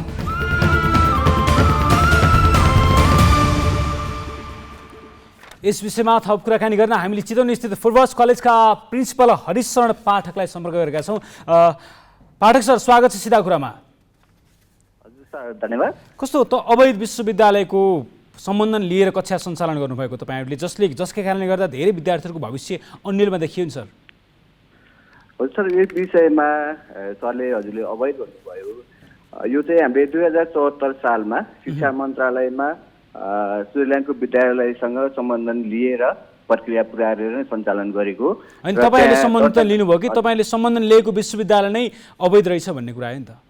ए हजुर, हामीले मन्त्रालय युनिभर्सिटीसँग कन्ट्याक्ट गरेर उहाँसित एमओयू गर्ने क्रममा उहाँको रजिस्ट्रेसन भएको सम्पूर्ण डकुमेन्टहरू मन्त्रालयमा बुझाएको अवस्था छ सर। होइन, मैले भन्दैछु युरेका विश्वविद्यालय त अवैध ठहरियो, त्यसपछि तपाईँहरूले त्यसको सम्बन्ध लिएर यहाँ जति विद्यार्थीहरू पढाउनु भयो, जतिलाई सर्टिफिकेट दिनुभयो, त्यो सर्टिफिकेट त भ्यालिड हुँदैन, त्यो त समस्या भयो नि भन्न खोजेको। ती विद्यार्थीहरूको के हुन्छ? हजुर, विश्वविद्यालय अवैध भन्ने भन्दा पनि स्विजरल्यान्डको जुन नियम छ त्यो अन्तर्गत चाहिँ यो 2022सम्म उसले विभिन्न क्राइटेरियाहरू पुरा गरेर मात्रै त्यसलाई कन्टिन्युटी हुने अवस्था छ। त्यो नियम अनुसार हामीले बुझ्दै जाँदाखेरि विश्वविद्यालयले त्यो क्राइटेरिया यो 2022सम्म पुर्याउँदैन कि भन्ने हामीलाई लागे पछाडि अहिले पनि विश्वविद्यालय त त्यहाँ चलिरहेको छ, तर त्यो क्राइटेरिया नपुर्याएर विश्वविद्यालय 2022 पछाडि चाहिँ त्यो विश्वविद्यालय कन्टिन्युटी हुँदैन कि भन्ने लागे पछाडि हामीले शिक्षा मन्त्रालयको निर्देशिका जुन हामीले कलेज सञ्चालन गर्ने निर्देशिका छ त्यही नियममा नै टेकेर हामीले युनिभर्सिटी परिवर्तनको प्रक्रियामा बढिसकेका छौँ। अब तपाईँहरू युनिभर्सिटी परिवर्तन गर्दै गर्दा तपाईँहरूले जो 4 वर्ष पढाउनु भयो विद्यार्थीहरू जुन कलेज युरेका विश्वविद्यालयको सर्टिफिकेट यिनीहरूसँग हुन्छ, अब तिनीहरूको अवस्था चाहिँ के हुन्छ? मेरो प्रश्न चाहिँ हजुर सर, यो अहिले जुन नयाँ विश्वविद्यालय हामी परिवर्तन गरेर जाँदैछौँ त्यो विश्वविद्यालयले हामीसँग अहिले पढेका सम्पूर्ण विद्यार्थीहरूलाई क्रेडिट ट्रान्सफर लिने शर्तसहित यो प्रक्रिया अगाडि बढेको छ र लिन्छ। 4 वर्ष पहिला अरू कलेजमा पढेको विद्यार्थीहरूको सर्टिफिकेट अब भ्यालिड हुन्छ, तपाईँले अहिले सम्बन्धन लिन लागेको कलेजले मान्छ, विश्वविद्यालयले मान्छ? होइन, हामीसँग पनि विश्वविद्यालयले एमओयू गर्नुभएको छ र सँगसँगै विश्वविद्यालयले मन्त्रालयमा पनि हामी अहिले फोर्स कलेजमा रहेका एक्जिस्टिङ जति विद्यार्थीहरू छ तिनीहरूलाई क्रेडिट ट्रान्सफर गरेर कन्टिन्यू गराउँछौँ भनेर पत्र पनि पठाइसकेको अवस्था छ। हुन्छ सर, समय र जानकारीका लागि तपाईँलाई धेरै धेरै धन्यवाद। हजुर सरलाई पनि धन्यवाद। उहाँ हुनुहुन्थ्यो चितवन स्थित फुर्बस कलेजका सञ्चालक हरिशरण पाठक, जुन उहाँहरूले सम्बन्धन लिएको विश्वविद्यालय अवैध भएपछि 4 वर्ष पढिरहेका 400 भन्दा बढी विद्यार्थीहरूको अवस्था के हुन्छ, भविष्य के हुन्छ भन्ने विषयमा हामीले उहाँहरूसँग कुराकानी गर्दै थियौँ। अब अर्को प्रसङ्ग, धरान उपमहानगरपालिकाको फोहोर व्यवस्थापनका विषयमा हामीले केही समय अघिको कार्यक्रममा रिपोर्ट प्रसारण गरेका थियौँ। धरान नगरपालिकामा निस्कने नकुहिने फोहोर धरान र तरहराको वनमा जलाइने गरिएको र जसबाट निस्कने धुवाँले नजिकका बस्तीमा असर पारेको रिपोर्टमा देखाएका थियौँ। यस विषयलाई धरान उपमहानगरपालिकाका उपमेयरदेखि वातावरण विभागका प्रमुखले समेत स्वीकार गरेका मात्रै थिएनन्, नकुहिने फोहोर धरानका लागि समस्या भएको पनि बताएका थिए। हामीले रिपोर्ट प्रसारण गरेपछि धरान उपमहानगरपालिकाका प्रमुख अर्क साङपाङले भने डम्पिङ साइटमा गएर दृश्य खिचेर देखाइएको, बदनाम गर्न खोजिएको तर्क सामाजिक सञ्जालमा उल्लेख गरे। हामीले धरान उपमहानगरको नकुहिने फोहोर जङ्गलको बीचमा लगेर जलाइँदै गरेको दृश्य नै देखाएका थियौँ र भनेका पनि यही थियौँ, तर हामीले मेयर साङपाङले भने जस्तो हुँदै नभएको दृश्य या उहाँहरूको हुँदै नभएको कुरा बदनाम गर्न देखाएका थिएनौँ। हामीले रिपोर्ट प्रसारण गर्नु पूर्व नै स्थानीय तथा वनका उपभोक्ता समितिले धरान उपमहानगरलाई पटक पटक ध्यानाकर्षण गराएका रहेछन्, तर अर्क साङपाङको कार्यालयका कार्यकाल अघिका जनप्रतिनिधिले पनि यस समस्यालाई बेवास्ता गरेका थिए भने अर्क साङपाङले पनि यो विषय जानकारी थियो। अहिले जिल्ला वन कार्यालयले धरानको फोहोर वनमा नफाल्न धरान उपमहानगरपालिकालाई निर्देशन नै दिएको छ। यो फलोअप रिपोर्ट हेर्नुहोस्। सुनसरीको धरान उपमहानगरपालिकाका मेयर हर्क साङपाङ काठमाडौँ आउँदा काठमाडौँ महानगरले फोहोर उठाउन नसकेको विषयमा व्यङ्ग्य गरे। उनको व्यङ्ग्य समाधान खोज्ने भन्दा पनि उत्तेजित बनाउने खालको थियो। सोही समयमा काठमाडौँ र धरानका प्रमुख बीच सामाजिक सञ्जालमा जुवारेडिङ चल्यो। सोही समयमा अर्थात् कार्यक्रमको 137औं श्रृङ्खलामा हामीले धरानको फोहोर व्यवस्थापनको विषयमा रिपोर्ट प्रसारण गरेका थियौँ। हामीले उक्त रिपोर्टमा धरान उपमहानगरको केही वडामा फोहोर नउठ्ने गरेको, धरानले जम्मा गर्ने 30 टन फोहोर मध्ये 15 टन कुहिने फोहोरबाट भेन्चर वेस्ट इनर्जी प्रणालीले ग्यास निकाल्ने गरेको र बाँकी फोहोर जङ्गलमा फाल्ने र त्यही आगो लगाउने गरेको तथ्य प्रस्तुत गरेका थियौँ।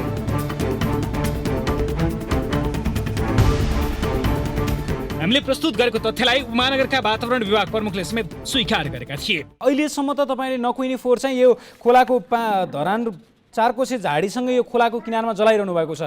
यो व्यवस्थित डम्पिङ साइट हो तपाईँहरूको धरानको? होइन, हामीसँग डम्पिङ साइट अहिले त व्यवस्थित छैन। हामीसँग नकुहिने फोहोरका लागि चाहिँ तपाईँहरूले व्यवस्थापन गर्न सक्नु भएको छैन अहिलेसम्म? अहिले यसो गर्नु, अहिलेसम्म हामीले 100% फोहोर फालिरहेका थियौँ। अब त्यो जुन पानमारा बनाएको जुन प्रशोधन केन्द्र हो त्यो बनिसकेपछि लगभग 20% मात्रै हामी डम्पिङ साइटमा लगेर फाल्नुपर्ने अवस्था हुन्छ। सोही नगरका उपप्रमुख ऐन्द्र विक्रम बेखाले समेत धरान उपमहानगरपालिकालाई नकुहिने फोहोर टाउको दुखाएको विषय भनेको स्वीकार गरेका थिए। प्रशोधन केन्द्रबाट मल र चाहिँ नि ग्यास नहुने बाहेकका चिजहरू चाहिँ नि पहिले हामीले व्यवस्थापन गरेका ठाउँमा उहाँहरूले गर्नुहुनेछ। बाँकी त्यसको बारेमा पनि सोच्नुपर्छ, किनभने प्लास्टिक जन्य पदार्थहरूलाई पनि सङ्कलन गरेर त्यसलाई व्यवस्थापन गर्ने र सदुपयोग गर्ने, रिसाइकल गर्ने स्थिति हुनसक्छ। त्यसले गर्दा त्यो बारेमा चाहिँ प्लान बनाएरै जानुपर्ने अवस्था देखिन्छ। अब त्यो चाहिँ थप प्लान गर्नु पऱ्यो। अब हामीले हाम्रो तर्फबाट, नगर सरकारकै तर्फबाट त्यस्तो कुनै कार्यक्रम बनाएको छैन। हाम्रो रिपोर्ट प्रसारण भएपछि मेयर साङपाङलाई पनि फोहोर व्यवस्थापनको विषयमा प्रश्न उठेका थिए। कतिपयले हाम्रो रिपोर्टिङमाथि प्रश्न गर्दै डम्पिङ साइटमा फोहोर नफाएर कहाँ हुन्छ त भन्ने प्रतिप्रश्न पनि गरे।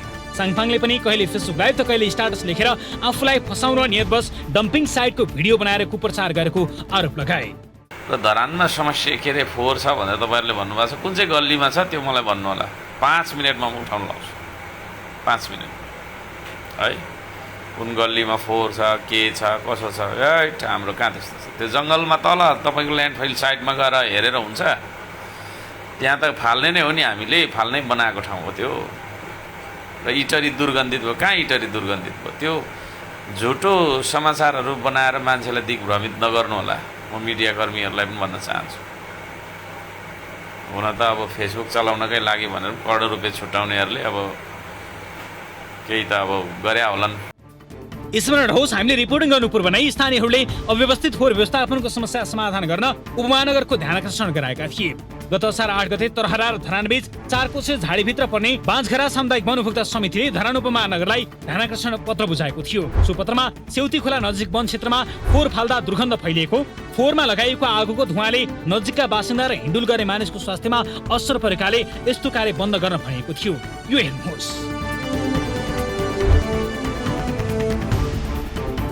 हामीले यो फोहोरको दुर्गन्धले समस्यामा परेका स्थानीयहरूलाई पनि देखाएका थियौँ। अहिले पनि त्यहाँ फोहोर फाल्न नछाडेको उपमहानगरले ध्यानकर्षण पत्रको न त अहिलेसम्म जवाब दिएको छ, न वन क्षेत्रमा फाल्न नै रोक लगाएको छ। जति पनि हामीले अहिले यो देखिरहेको हाम्रो पछाडिको रहेको फोहोर मैला देखिन्छ, यो चाहिँ हाम्रो डम्पिङ साइट नभएर यहाँ चाहिँ अब आजभन्दा 3 वर्ष अगाडि चाहिँ अब यो बोट बिरुवाहरू भएको ठाउँ हो र फोहोर मैला यहाँ चाहिँ विसर्जन गरेको कारणले गर्दा यो सबै बोट बिरुवाहरू मरिसकेको अवस्था छ। यो फोहोर मैलाको कारणले गर्दा हाम्रो यस बाँझघरा सामुदायिक वनको डम्पिङ साइट वरिपरि रहेको बोट बिरुवाहरू चाहिँ हानि नोक्सानी भइरहेछ, सुकिरहेको अवस्था छ। प्लास्टिक जन्य फोहोरबाट आउने धुवा तथा फोहोरका कारण वर्षेनी वन क्षेत्रमा प्रत्यक्ष असर पारिरहेको छ। मानिसको मात्र नभई वन्यजन्तुको श्वास प्रश्वासमा पनि समस्या हुने वातावरणविदको धारणा छ। अहिले सहरी फोहोरहरू, स्पेसल्ली यो नकुहिने टाइपको फोहोरहरू, यिनीहरूले गर्दाखेरि त्यहाँ चाहिँ अब हेभी मेटल्स भन्छौँ हामी, त्यो हेभी मेटल्सहरू अरू विभिन्न किसिमको अब फार्मास्युटिकल्सहरूबाट यो मेडिकल वेस्टहरू छ, हस्पिटल वेस्टहरू छ, यस्तोहरू चाहिँ हाइली टक्सिक छ। यो चाहिँ ह्युमन हेल्थमा तुरुन्तै असर गर्न सक्ने। त्यसै गरेर त्यहाँको इन्ह्याबिटेन्ट्सहरू, त्यहाँ जो हेबिट्याटहरू छ त्यो चाहिँ त्यहाँको भनौँ न जीवजन्तुहरूमा सानादेखि लिएर ठुला जीवजन्तुसम्ममा चाहिँ यसले एकदमै असर पारिरहेको हुन्छ। डिभिजन वन कार्यालयले पनि वन क्षेत्रमा फोहोर नफाल्न उपमहानगरलाई पत्र काटेको छ। वन कार्यालयले स्थलगत अध्ययन गरी फोहोर फाल्ने काम तत्कालै बन्द गर्न उपमहानगरलाई भनेको थियो। धरानको विषयमा यदि त्यो रहेछ भने हामी त्यसलाई चाहिँ नि उहाँहरूसँग समन्वय गरेर के हो तपाईँहरूले फाल्ने चाहिँ नि त्यो यदि कानुनी आधारै छ भने ठिक छ, होइन भने त्यसलाई हामी चाहिँ नि रोक्छौँ। होइन, अब यो हामी चाँडै नै बस्छौँ। मैले आफ्नो संयन्त्रबाट कर्मचारीहरूलाई परिचालन गरिसकेका पनि छु होइन, किनभने त्यहाँ धरान पनि हाम्रो अब त्यो उसमा चाहिँ नि सब डिभिजन वन कार्यालय छ, कर्मचारीहरू त्यहाँ पनि बस्छन्। त्यो चाहिँ नि उहाँहरूलाई यो विषयमा मैले चनाखो भएर निगरानी गर्नु भनेको छु। यो सबै थाहा हुँदा पनि मेयर साङपाङले केही नभए जसरी धरान बजार सफा छ, विरोधीहरूले विरोधकै लागि फोहोर देखाए भन्ने दाबी गरिरहेका छन्। केही दिन अघि मेयर साङपाङले ग्यालेक्सी टेलिभिजन लक्षित अर्को स्टाटस पोस्ट गर्दै फोहोर व्यवस्थापनबारे केही सोध्नु छ भने मलाई सोध्नु, नभए कर्मचारीलाई दुःख नदिनु भनी स्टाटस लेखेका थिए। तर हामीले उनलाई यस विषयमा सोध्न बारम्बार फोन सम्पर्क गर्दा उनीसँग कुराकानी हुन सकेन। यो सबै भइरहँदा मेयर साङपाङले धरानका अन्य पक्षमा गरेको सुधारको काम भने प्रशंसनीय छ। वृक्षारोपण र खानेपानीका लागि गरेका प्रयास सराहनीय छन्। उनकै नेतृत्वमा श्रमदानको 27औं दिनमा धरानमा पानी झरेको थियो। उनी खानेपानीको दीर्घकालीन समाधानका लागि निरन्तर लागि परेका छन्। तर उनले सामाजिक सञ्जालमा गर्ने टिप्पणी र पोस्ट भने विवादित बन्ने गरेका छन्। साथै उनलाई धरानको नकुइने फोहोरको दीर्घकालीन व्यवस्थापनका लागि पनि स्थानीयले आग्रह गरेका छन्।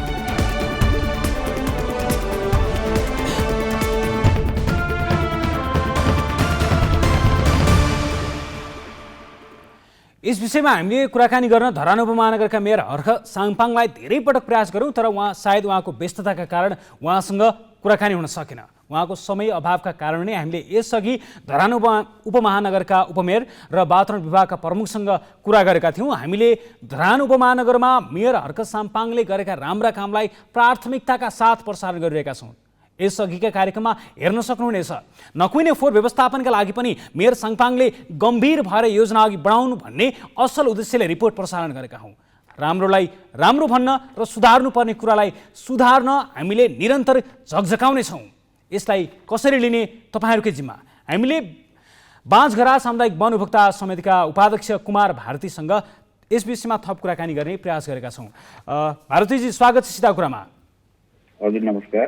तपाईँहरूको सामुदायिक वनमा जुन यो फोहोरले समस्या भयो भनेर तपाईँहरूले यस अगाडिबाट नै सङ्घर्ष गरिरहनु भएको छ, तपाईँहरू कहिलेबाट सङ्घर्ष गर्न थाल्नु भएको हो कि यो फोहोरले समस्या भएको हो कि होइन? तपाईँ त्यहाँको स्थानीय हुनुहुन्छ, तपाईँ नै बताइदिनुहोस्। हामीले यो विषयमा सङ्घर्ष गरेको भनेको योभन्दा अगाडिदेखि यो 72 सालदेखि नै हामीले म जब यो सामुदायिक वनमा जिम्मेवारी लिएर आएको थिएँ त्यहाँदेखि नै हामीले गरिरहेका छौँ। र त्यो बिचमा गर्दाखेरि चाहिँ अब कहिले यो अब करिडोरको बाटो आउँदैछ, त्यहाँ फोहोर अब त्यहाँ राखिँदैन भन्ने कुराहरू उहाँहरूले जानकारी गराएर चाहिँ त्यसलाई अनौपचारिक तरिकाले एउटा व्यवस्था गर्ने मिलाउने काम गरिरहेको थियो। त्यस पछाडि पनि अब यो चाहिँ सबै यो फोहोरहरू ग्यास प्लान्टमा जान्छ, त्यस पछाडि चाहिँ फोहोर हुँदैन, त्यो त्यहाँ रहँदैन भनेर त्यसलाई अनौपचारिक व्यवस्थापनको चाहिँ उहाँहरूले एउटा हामीलाई चाहिँ एउटा सान्त्वना स्वरूप दिने गर्नुभएको थियो। र अब अहिले आएर चाहिँ त्यो फोहोरको डम्पिङ साइट यति मात्रामा बढेर चाहिँ त्यो जङ्गलभित्र छिरिसक्यो, जसले गर्दा चाहिँ यो फोहोरको कारणले गर्दा अब यो दुर्गन्ध त अब धेरै नै फैलिसकेको छ। यो त्यो बाटो क्षेत्रदेखि लिएर त्यसको कयौँ मिटर तलमाथिसम्म पनि हिँड्नु सक्ने अवस्था भइसकेको छैन। त्यो सँगसँगै त्यहाँका हाम्रा ठुला ठुला बिरुवाहरू जुन रुखहरू चाहिँ बढ्नुको लागि चाहिँ त्यत्रो हुनुको लागि 100 वर्ष जस्तो लाग्छ भने त्यो रुखहरू पनि मरिरहेको छन्, बिरुवाहरू पनि मरिरहेको छ। र विशेष गरेर त्यो फोहोर चाहिँ जङ्गलभित्र छिरिसकेपछि यो हामीलाई हिउँदमा चाहिँ त्यो त्यही फोहोरबाट नै आग लागि हुने र त्यो आगो चाहिँ जङ्गलमा गएर चाहिँ हाम्रो जङ्गललाई चाहिँ विनाश गर्ने कामहरू। कुमारजी, खास यसलाई त धरान उपमहानगरका मेयरले त त्यो डम्पिङ साइट नै हो, फोहोर फाल्ने ठाउँ हो, फोहोर फाल्ने ठाउँमा गरिदिइसकेको छ भन्नुहुन्छ, के त्यो डम्पिङ साइट नै हो? डम्पिङ साइट अब यो कुनै पनि त्यस्तो खालको हामीले बिचमा पनि के चाहिँ सम्झौता छ भनेर हामीले पत्र पनि काटेर मागेका छौँ। त्यो हामीसँग चुस्त दुरुस्त नै छ त्यो पत्र।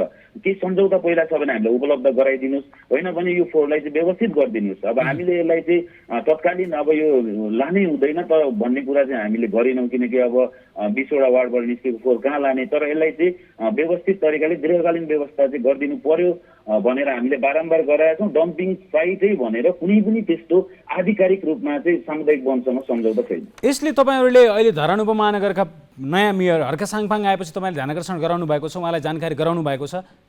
हजुर हजुर, हामीले यसमा चाहिँ हामीले जेठ 30 गते बसेको हाम्रो सामुदायिक वनको बैठकको निर्णय अनुसार हामीले चाहिँ यो जेठ 30 गते बसेर हामीले यो असार 8 गते हामीले त्यो ध्यानाकर्षण पत्र लिएर नगरपालिका पुगेका थियौँ। तर उहाँहरूलाई बारम्बार जाँदा पनि नभेटिसकेपछि 16 गते हाम्रो अध्यक्षज्यू स्वयं नै त्यहाँनिर पुगेर मेयर साहब र अनि वातावरण अधिकृत हाम्रो भेषराज घिमिरेज्यूसँग भेट्नु भएको थियो। तर त्यसको चाहिँ रिप्लाईमा कस्तो खालको उहाँहरूले चाहिँ रेस्पोन्स दिनुभयो भने हाम्रो अध्यक्षज्यूलाई चाहिँ वातावरण अधिकृत हाम्रो भेषराज घिमिरेज्यूले अब तपाईँहरूको समस्या भनेको हामी नगरपालिकामा बैठक बसेको बेलामा फोन गर्दै गर्नुहोस्, बुझ्दै गर्नुहोस्, त्यस पछाडि आएर राख्नुहोस् अनि त्यस पछाडि हामी तपाईँहरूको समस्या चाहिँ हेर्छौँ भन्ने खालको चाहिँ त्यस्तो खालको चाहिँ एकदमै त्यो चाहिँ गैर जिम्मेवार प्रतिक्रिया दिनुभयो। त्यस पछाडि हामीले यसलाई चाहिँ सञ्जाल मार्फत चाहिँ राखेका छौँ। यसले जस्तो सामाजिक सञ्जालमा आएका हरेक धेरै कुराहरू आइरहेका हुन्छन्, तपाईँले सामाजिक सञ्जालमा राखेका हुँ भन्नुभयो। अहिले जसरी आगो लगाउँदा जङ्गलमा असर परेको छ भन्ने कुरा एक ठाउँमा छ र त्यहाँ वरिपरि या कति टाढाको स्थानीयहरूलाई समस्या भएको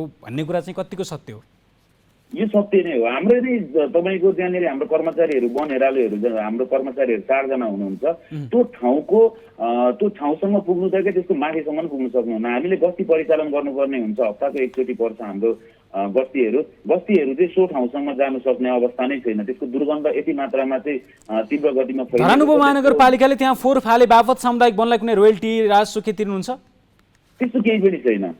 त्यस्तो अहिलेसम्म केही पनि तिर्नु भएको छैन। हामीले बारम्बार चाहिँ 2 जना त्यहाँनिर कर्मचारी शुद्ध राखेर त्यसलाई बारबेर गरेर अन्य हाम्रो त्यो सँगसँगै अन्य वन्य जन्तुहरू चाहिँ त्यहाँको फोहोर खाएर चाहिँ मरिरहेको छेउछाउमा। अर्को कुरा चाहिँ शिकार खेल्ने ठाउँ पनि त्यही नै भइरहेको छ। त्यहाँ चाहिँ वन्य जन्तुलाई चाहिँ मार्ने कामहरू भइरहेको छ भने त्यही बाटो चाहिँ अब त्यो फोहोर फाल्ने बाटोमा पहिला गेट लगाइएको थियो, हामीले माग गरेर त्यो गेट पनि अहिले छैन। भाताबुङमा छ त्यहाँ गेट लगाउँ, त्यो ठाउँबाट चाहिँ ढुङ्गाहरू चाहिँ निकासी भइरहेको छ। हाम्रो सामुदायिक वनको बोट बिरुवाहरू पनि काटेर त्यो ठाउँबाट लगिरहेको छ भनेर हामी लगिरहेको छौँ। त्यस्तो खालको चाहिँ हामीले माग गरे अनुसारको कुनै पनि एउटा पनि उहाँले जवाब दिनुभएको छैन। त्यस्तो रोयल्टी चाहिँ तिर्ने कुरा परेन। हुन्छ कुमारजी, समय र जानकारीका लागि तपाईँलाई धेरै धेरै धन्यवाद। उहाँ हुनुहुन्थ्यो बाँझग्रा सामुदायिक वन उपभोक्ता समितिका उपाध्यक्ष कुमार भारती। धरान उपमहानगरपालिकाको फोहोर जहाँ लगेर डम्पिङ गरिन्छ त्यो ठाउँको सामुदायिक वनका उपाध्यक्ष हुनुहुन्छ। उहाँ त्यहाँको वास्तविक अवस्था के हो भन्ने विषयमा उहाँकै मुखबाट तपाईँले सुन्नुभयो। हामीले धरान उपमहानगरपालिकाको नकुइने फोहोरको पनि दीर्घकालीन व्यवस्थापन होस् भनेर निरन्तर विषय उठाइरहेका हौँ। यसलाई कुनै पनि व्यक्तिगत कुनै पनि हामीले व्यक्तिगत रिसिबी साँधिरहेका पनि छैनौँ। कुनै पनि आरोपको हामी खण्डन गर्छौँ। हामीमाथि कुनै पनि आरोप नलगाइयोस्। हामीसँग नै थुप्रै विषयहरू बाँकी रहेका छन्। त्योभन्दा पहिले पालो भएको छ छुट्टो ब्रेकको।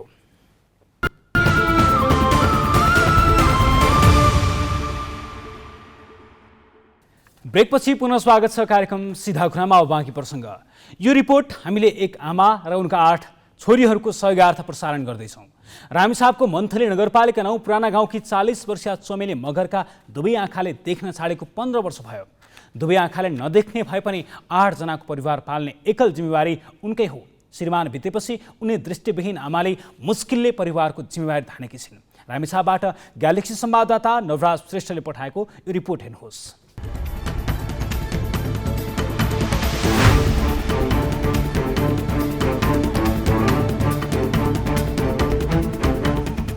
उनी रामेछाप मन्थली नगरपालिका 9 पुराना गाउँकी 40 वर्षीय चमेली मगर, जसका दुवै आँखाले देख्न छोडेको 15 वर्ष भयो। दुवै आँखा बन्द भए पनि 8 जनाको परिवार पाल्ने एकल जिम्मेवारी उनकै हो। अब दुःख सुख त अब के गर्नु, अब दुःख परिरहेछ। आफूलाई दुःख पऱ्यो भने त के गर्नु। अब कहिले अब दुःखै कहिले आएको छैन, कहिले सुख हुन्छ र मेरो सुखको बाटो अब झन् दुःखै सुखको बाटो त अब आएको अब झन् दुःखै हुन्छ। 8वटी छोरीमध्ये 7वटी छोरीको लालन पालन पठन पाठन सबै कुराको जिम्मा उनकै काँधमा छ। आँखा बन्द भएपछि पनि उनले थप 4 छोरीलाई जन्म दिइन्। त्यसो त आँखाको उपचारका लागि चमेलीका श्रीमान स्वर्गीय अमर बहादुर ठाडा मगरले आफ्नो बलबुताले भ्याएसम्म गरेका थिए। थाहा भएसम्मका अस्पताल घुमाए, ठाउँ ठाउँमा सञ्चालन हुने आँखा शिविरमा पनि पुर्याए, तर उनको आँखाको ज्योति फर्किएन।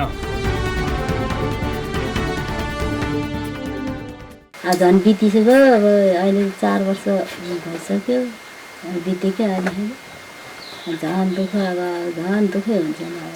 छोराछोरीहरू सबै अब यतिको भए कराउनु परिगयो। आँखा नदेख्ने समस्या त छँदै थियो उनको जीवनमा। यही वर्ष अघि अर्को वज्रपात पर्यो। जीवनको सहारा पतिलाई उनले गुमाइन्। श्रीमान पनि गुमाएपछि संसार हेर्ने उनको आशा निराशामा बदलिएको छ।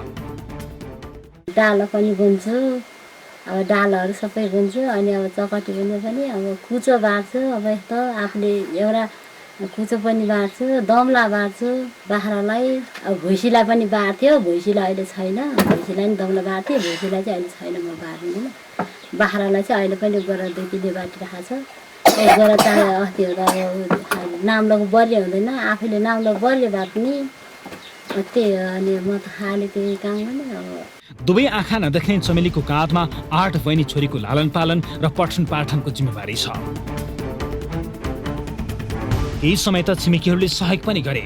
आजभोलि उनको घरमा चुलो बल्न मुस्किल हुन थालेको छ। अब पढाइ लेखाइका लागि पनि समस्या छ। अहिले उनले घरमै चकटी बरालको डाला दाम्लो नाम्लो बनाउने प्रयास गरे पनि 8 जनाको परिवार पाल्न नपुग्ने रहेछ।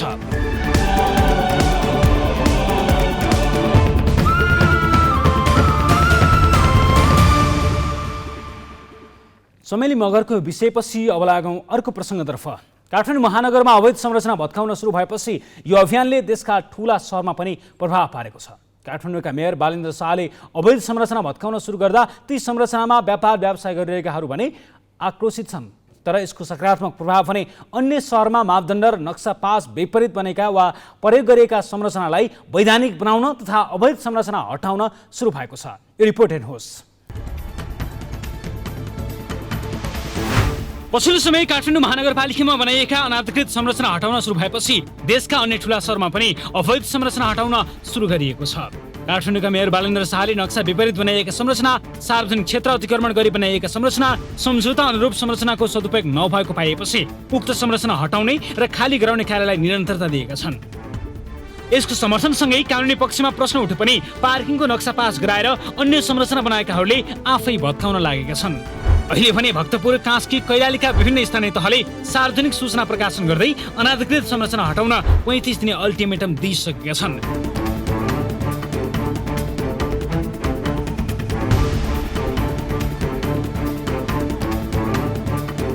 भक्तपुरको मध्यपुर थिमी नगरपालिकाले सूचना जारी गर्दै नगरपालिका क्षेत्र अधिकारको अरण्यको राजमार्ग, त्यसका सहायक मार्ग, नगरका भित्री सडक तथा क्षेत्रमा मापदण्ड विपरीत बनाइएका संरचना हटाउन, अव्यवस्थित पार्किङ नगर्न, साथै फुटपाथमा व्यापार नगर्न आग्रह गरेको छ। त्यस्तै पोखरा महानगरपालिकाले दोस्रो पटक सूचना जारी गर्दै पार्किङ प्रयोजनका लागि नक्सा स्वीकृत गरेर व्यापार व्यवसाय चलाइरहेका घर धनीलाई भुइँतला खाली गरी पार्किङको रूपमा प्रयोगमा ल्याउन अनुरोध गरेको छ। अन्यथा महानगरले कारबाही गर्ने चेतावनी दिएको छ।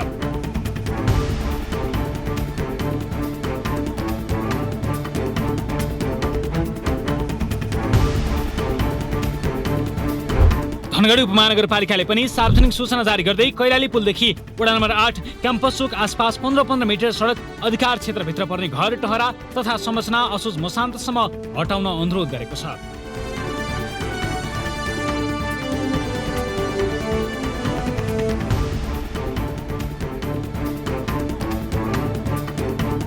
काठमाडौँमा नर्विक अस्पतालबाट सुरु गरेको अनाधिकृत संरचना हटाउने कार्य अहिले विस्तार गर्दै महानगरका विभिन्न स्थानमा पुर्याइएको छ। तर कतिपय स्थानमा भने महानगर र घरबेटीको चेपुवामा व्यवसायहरू परेको भन्दै विरोध भइरहेको छ। उनीहरूले बालेन्द्र शाहले कानुनी बाटो उल्लङ्घन गरेर चाडबाडको मुखमा व्यापारीहरूलाई समस्यामा पारेको बताइरहेका छन्। उसो त अवैध संरचना भत्काउने विषयमा नर्विक अस्पताल प्रकरणमा सर्वोच्च अदालतले स्टे अर्डर दिएपछि मेयर शाहको अदालत लक्षित टिप्पणीले अदालतको मानहानि भएको भन्दै सर्वोच्च अदालतले शाहसँग लिखित जवाफ मागेको छ।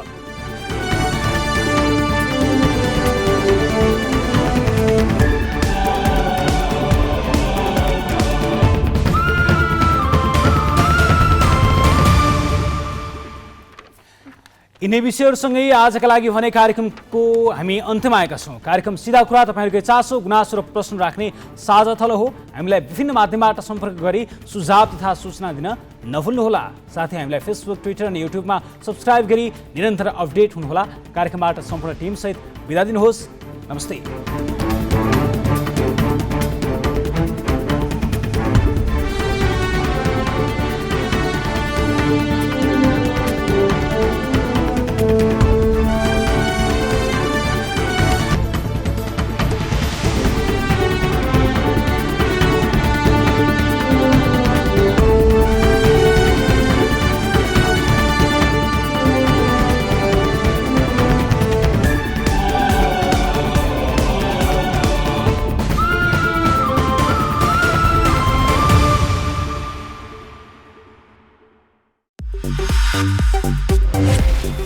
सीधा कुरा सपोर्टेड बाई काला हिट को हिट लिस्ट एक स्प्रेमा डेंगू मलेरिया फिनिश।